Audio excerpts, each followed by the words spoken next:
झारखंड चुनाव की कमान इस समय केंद्रीय मंत्री शिवराज सिंह चौहान के कंधों पर है। वे लगातार प्रचार भी कर रहे हैं और हेमंत सरकार पर हमलावर भी हैं।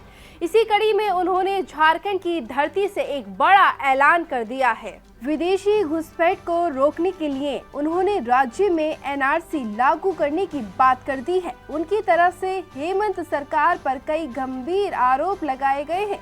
शिवराज सिंह चौहान ने मीडिया से बात करते हुए कहा है कि बीजेपी का विस्तृत घोषणा पत्र आने वाला है, लेकिन ये चुनाव सिर्फ किसी को मुख्यमंत्री बनाने का नहीं है।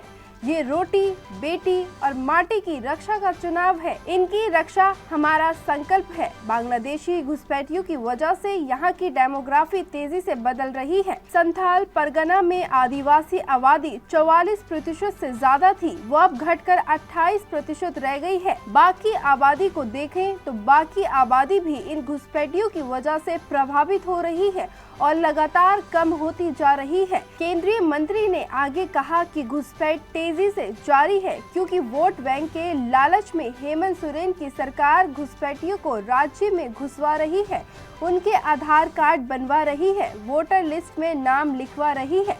ये खतरा इतना बड़ा है कि वो आते हैं, हमारी जमीन पर कब्जा कर लेते हैं और इतना ही नहीं, आदिवासी बेटियों से शादी कर लेते हैं और बेटियों को टुकड़ों में काटकर फेंक दिया जाता है। इसलिए रोटी, बेटी और माटी की रक्षा का हमारा संकल्प है और इसके लिए हम झारखंड में एनआरसी लागू करेंगे और घुसपैठियों को चुन चुन कर बाहर निकालेंगे। ये हमारा संकल्प है। घुसपैठियों से बता दें कि बांग्लादेश से कई घुसपैठिए झारखंड में दाखिल होते हैं और बाद में एक पार्टी के वोट बैंक बन जाते हैं। अब उसी ट्रेंड को रोकने की बात केंद्रीय मंत्री शिवराज सिंह चौहान कर रहे हैं।